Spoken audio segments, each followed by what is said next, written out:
Bien, hermanos, Dios les bendiga hoy. Le doy gracias a Dios porque Dios nos ha dado la oportunidad, ¿verdad?, de seguir adelante, lo cual alabo a Dios y le doy gracias a Dios, ¿verdad?, porque Dios nos permite estar una vez más, ¿verdad?, en este lugar, lo cual pues alabo a Dios y le doy gracias a Dios por esta oportunidad más, ¿verdad?, que el Señor me permite. Bien, eh, pues yo me gozo, ¿verdad?, al verles, ¿verdad?, una vez más en este lugar. Vamos a entrar a la palabra, vamos a entrar al consejo de Dios, vamos a abrir nuestras Biblias, ¿verdad?, ahí en el libro de Oseas. Hoy pues continuamos hablando a través de los profetas menores, y hoy tocó Oseas. Oseas fue el primer profeta que utilicé para comenzar a hablar de los profetas menores, y hoy pues otra vez vamos a entrar a Oseas, el profeta menor, ¿verdad? Vamos a abrir nuestras Biblias ahí en Oseas capítulo 4. Mientras usted prepara su libro o se encuentra su libro y su capítulo, voy a buscar yo el versículo. Es Oseas capítulo 4. Gloria a Dios. Oseas capítulo 4. A ver, vamos, aquí está.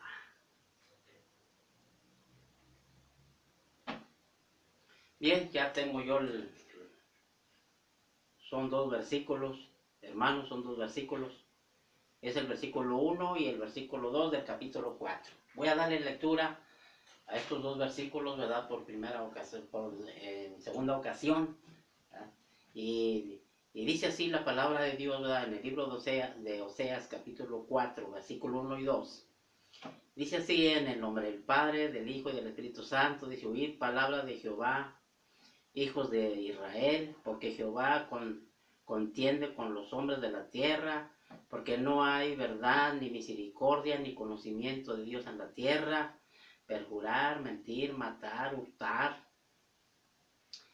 y prevalecen homicidios tras homicidios. Una vez más dice: oíd palabra de Jehová, hijos de Israel, porque Jehová contiende con los moradores de la tierra, porque no hay verdad ni misericordia, ni conocimiento de Dios en la tierra. Perjurar, mentir, matar, hurtar, adulterar, y prevalecen homicidios tras homicidios, y así sucede siempre. O sea que así vivía Israel, siempre en ese estado, en esa condición, ¿verdad? Vamos a orar a Dios, ¿verdad?, para que sea el Señor quien tome este lugar y sea quien hable a nuestras vidas. Bien, Padre, en esta hora, Señor, te doy gracias una vez más, Señor, por esta oportunidad gloriosa y maravillosa, Dios, que me sigues dando de seguir adelante, Señor, siempre, Señor, administrando tu palabra. Y en esta hora, Señor, le hemos dado lectura a tu palabra, y hoy sigamos firmes, constantes, Señor, para escuchar tu palabra, tu consejo, Señor.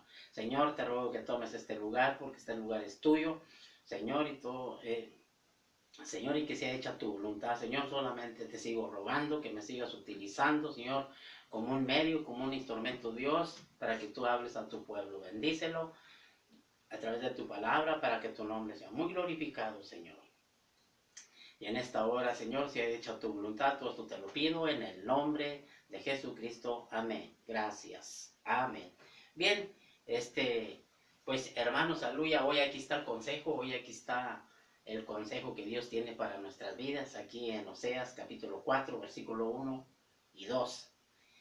Y, y al ver esto, hermanos, pues realmente es por los versículos que le di lectura, hermanos, es un mensaje un poquito fuertecito, ¿verdad? Habla un poquito fuertecito por lo que le di lectura ahí. Y quiero decirle que si la palabra le impacta, la palabra de Dios le impacta su vida, su corazón, no se vaya a enojar, ¿verdad? Le voy a pedir una sonrisa. En vez de enojarse, le voy a pedir una sonrisa, ¿verdad? Porque Cristo nos ama. Amén. Bien, pues aquí, hermanos, aleluya, aquí en el versículo que le hemos dado lectura, fíjese, hermanos, ¿verdad? Vamos a ponernos a meditar un momento. Dice: oíd palabra de Jehová, hijos de Israel, porque Jehová contenderá con los hombres de la tierra, porque no hay verdad, ni misericordia, ni conocimiento de Dios en la tierra. Lo que es perjurar, mentir, matar, adulterar, y prevalecen homicidios tras homicidios, y así sucede siempre. Pero quiero decirle, hermanos, que para poder entender mejor al profeta Oseas y el contenido de su libro, tenemos que tener en mente en la época en que vivió Oseas. Oseas, hermanos, él vivió cuando reinaba en Israel Jeroboam II. Ese fue un periodo de paz y prosperidad. Durante ese tiempo, Israel, hermanos, aleluya, el reino de Israel adquirió una extensión territorial y una prosperidad nacional que nunca tuvo después. Pero quiero decirle que la seguridad nacional y la prosperidad económica realmente fue mal interpretada por el pueblo de Israel. Porque unos pensaron, hermanos, que Dios, ¿verdad?, se las había concedido a ellos porque ellos se las merecían o porque ellos eran muy buenos. Otros se las atribuían a Baal y Acera. Otros se los atribuían a las deidades cananitas. Pero bueno, bien, en fin, en vista de la situación en que se encontraba Israel aquí, hermanos, veamos cuál fue el mensaje del profeta Oseas para el pueblo de Israel.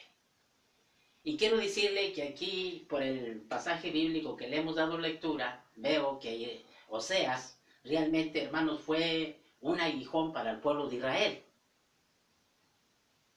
Y Oseas fue un aguijón para el pueblo de Israel. ¿Saben por qué, hermanos? Porque Oseas les predicó contra la corrupción. Y eso pues al pueblo de Dios no le gusta, que le prediquen contra tales cosas, ¿verdad? No le gusta. Por eso cuando un predicador les habla, hermanos, o les predica contra la corrupción o contra la idolatría, oiga, hermanos, se inquietan, no les gusta. Pero háblenles de prosperidad. Ay, sí, tiene todo, hermano. Los tiene bien contentos, bien gozosos, hermanos. Pero si les predica contra la corrupción o la idolatría, hermano, no le gusta nada, dice.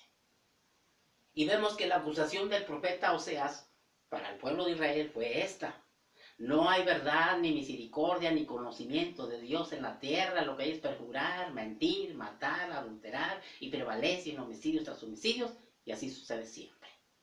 Esa fue la acusación. Y quiero decirle que Oseas fue uno de los profetas que incomodó al pueblo de Israel por sus mensajes. Pero a través de la escritura, hermanos, quiero decirle que no solamente Oseas fue un profeta de Dios, ¿verdad?, que incomodó al pueblo de Israel por los mensajes, porque le predicó contra la corrupción. No, hay otros profetas más. Por ejemplo, tenemos al profeta Elías. Dice, Elías también. Fíjese lo que dijo el rey de Israel, lo que pasó allá en el Monte Carmelo. Que allí el profeta Elías, hermano, les predicó contra la idolatría. Y por verles predicado allá contra la idolatría, ¿sabe qué dijo el rey de Israel? O sea, el rey Acab lo señaló con el dedo y dijo: eres tú el que turbas al pueblo de Israel. Dice. Pero a través de la escritura nos damos cuenta que no solamente en el Antiguo Testamento, hermanos, dijeron esto de los profetas de Dios. No solamente ellos inquietaron al pueblo de Israel por los mensajes, sino que si nos trasladamos al Nuevo Testamento, allá en el libro de los Hechos, capítulo 17, versículo 6, allí vemos, hermanos, realmente cómo los tesalonicenses dijeron de los misioneros cristianos. Cuando los misioneros cristianos fueron a Tesalónica, los tesalonicenses dijeron: estos que trastornan al mundo entero también han venido acá. Dice, ¿cómo no nomás en el Antiguo Testamento le dijeron esto de los profetas? No, no, sino en el Nuevo Testamento también allí encontramos. Y en ese mismo libro de los Hechos, capítulo 24, versículo 5,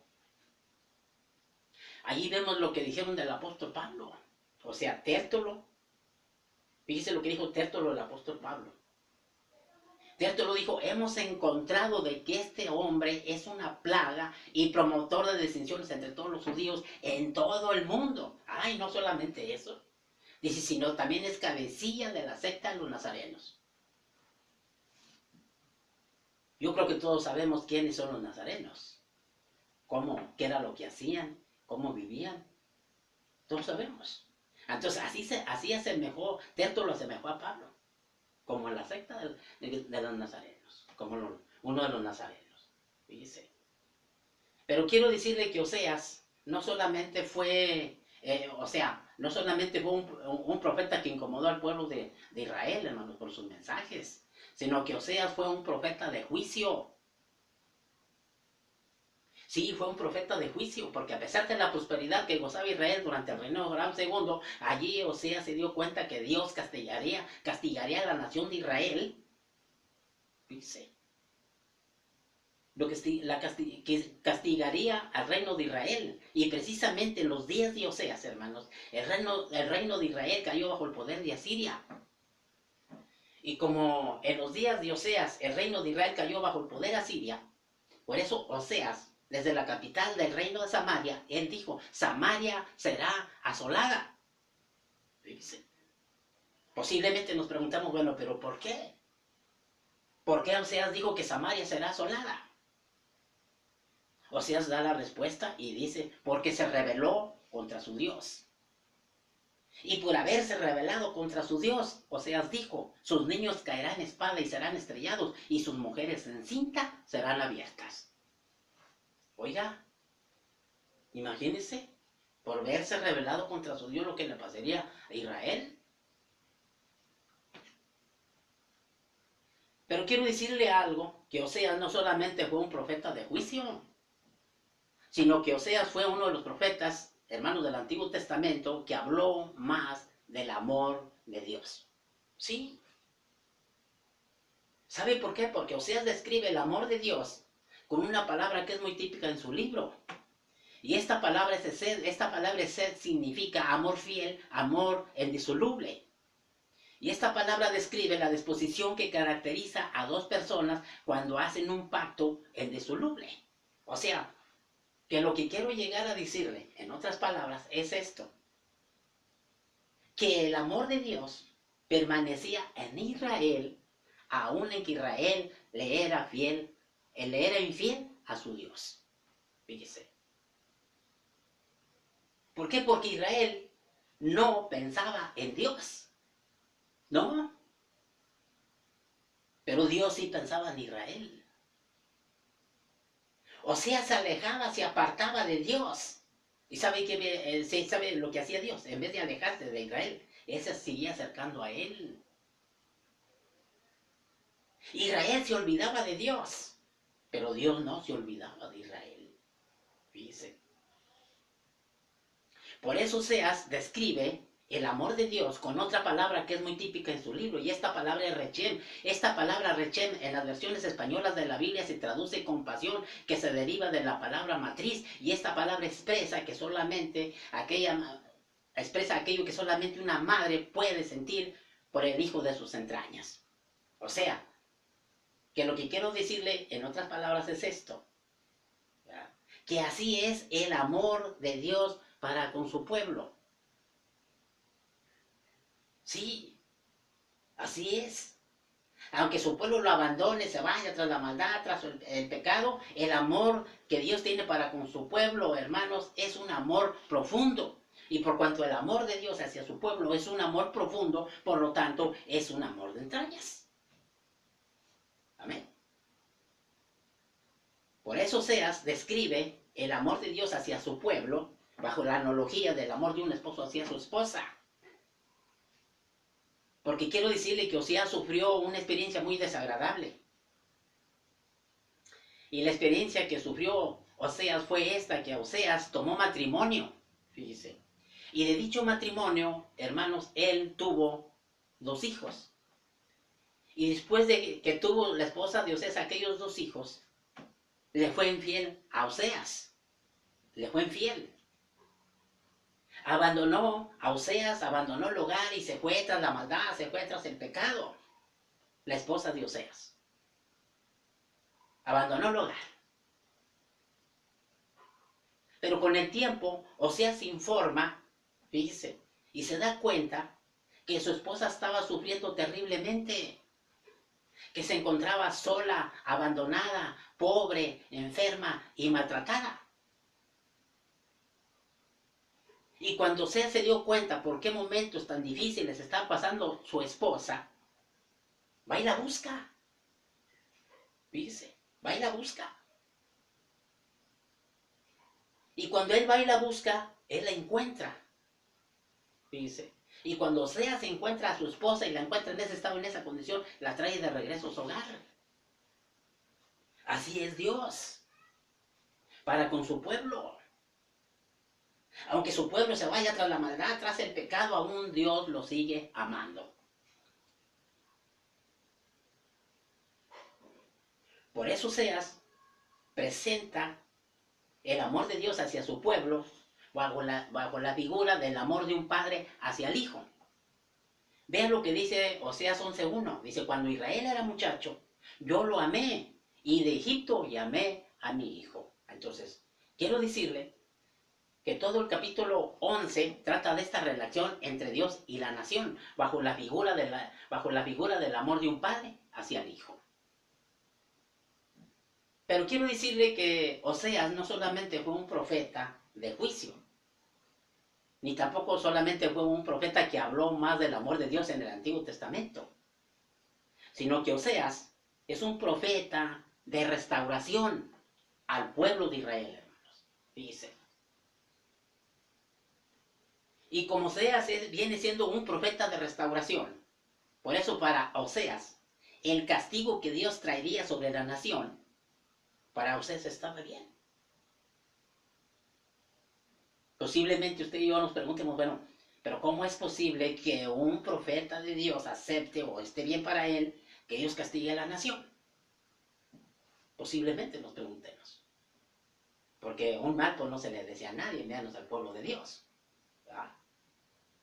Y para Oseas, el castigo que Dios le traía estaba bien, porque posiblemente pensemos eso nosotros. Porque nosotros vemos solamente una cara, pero Oseas está viendo la otra cara, la cual usted y yo no podemos ver. Y esa cara que está viendo Oseas, que usted y yo no podemos ver, vamos a verla. ¿Por qué para Oseas está bien que Dios castigue a la nación? Amén. ¿Sí? Es lo que vamos a ver. ¿Por qué para Oseas está bien que Dios castigue a la nación? Déjeme decirle que en primer lugar, para Oseas está bien que Dios castigara a la nación. ¿Y sabe por qué? Porque por medio de ese castigo que Dios le traería a Israel, por medio de ese castigo, sus pecados les serían purgados, o sea, sus pecados les serían perdonados. Para eso para Oseas estaba bien que Dios castigara a la nación, para que Dios pudiera perdonarle sus pecados. Y en segundo lugar, para Oseas estaba bien que Dios castigara a la nación, porque después de que Dios le perdonara sus pecados, Dios la restauraría.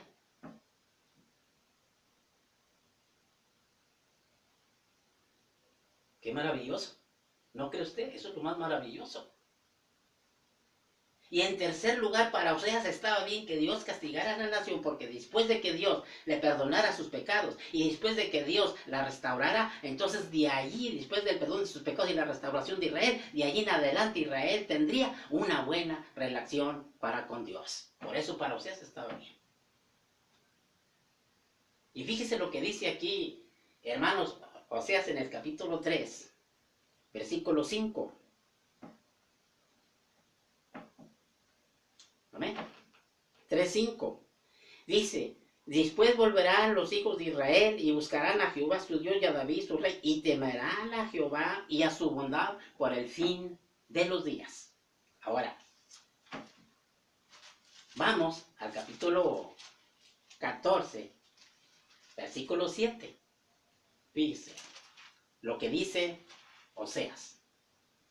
Dice, volverán y se sentarán bajo su sombra y serán vivificados como el trigo y florecerán como la vid y su olor será como el vino del Líbano. O sea, un aroma dulce, un aroma agradable delante de la presencia de Dios.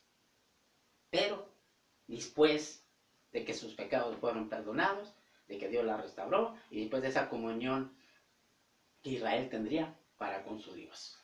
De allí en adelante sería una vida maravillosa para Israel en el Señor. Por eso, para Oseas, el castigo que Dios le traería estaba bien. Estaba bien. Pero lo más maravilloso que vemos aquí es que después de la represión y después de la exhortación, al final de todo, lo más maravilloso que viene al final de todo es la restauración para el pueblo de Dios. Dice, eso es lo más maravilloso, que al final de todas las cosas, ¿verdad? Al final de todo, viene al final la restauración de Dios para el pueblo de Israel. Eso es lo más maravilloso. Y como aquí vemos que la restauración para el pueblo de Israel viene al final, surge una pregunta para su vida. Y la pregunta que surge para su vida es esta: ¿ha restaurado Dios su vida? ¿La ha restaurado?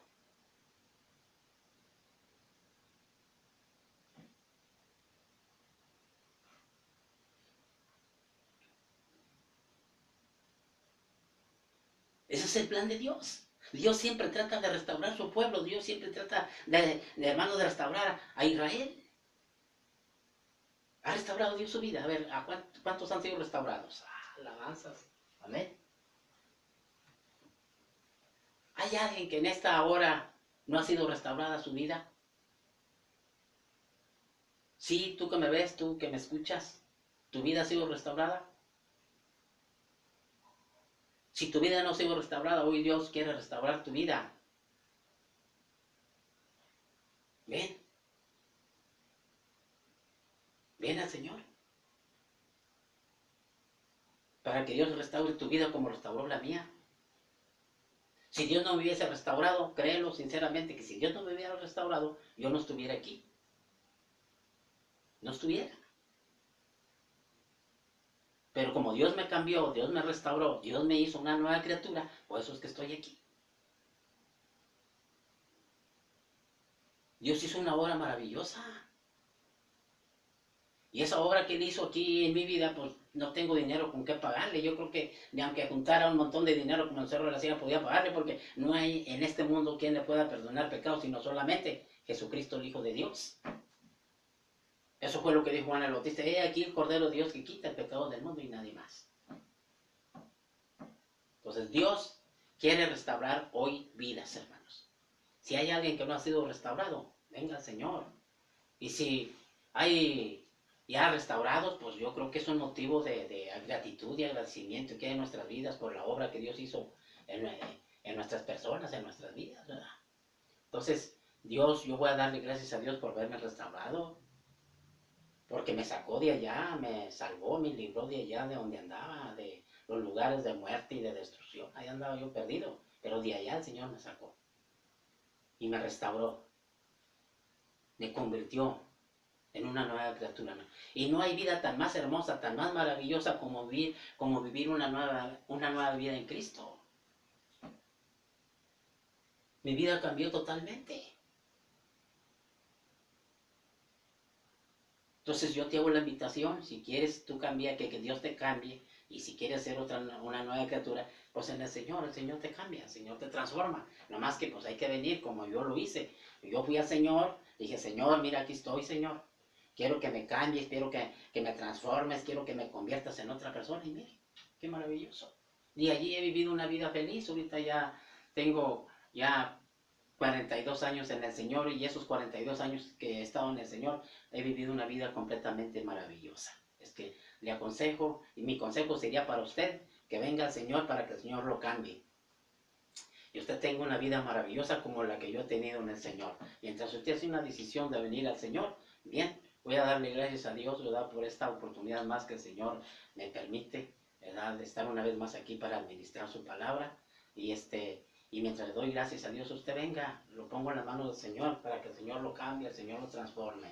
Padre, en esta hora, Señor, te doy gracias por esta oportunidad maravillosa, Dios, que me has dado al estar aquí una vez más, siempre, Señor, con el fin y el propósito de que tu nombre sea muy glorificado, Señor. Y en esta hora, Señor, tu palabra ha sido administrada de acuerdo a tu amor, de acuerdo a tu misericordia, Señor.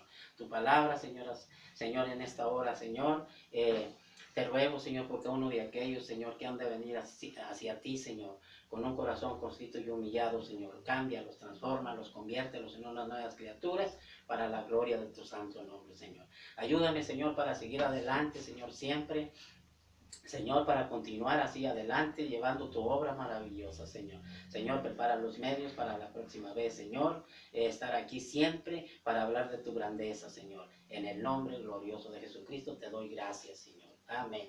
Gracias. Pues bien, hermanos, Dios les bendiga. Prepárense porque, pues ya, hermanos, hay que prepararnos día con día porque día con día se acerca la venida del Señor y tenemos que estar listos, tenemos que estar preparados. Dios les bendiga.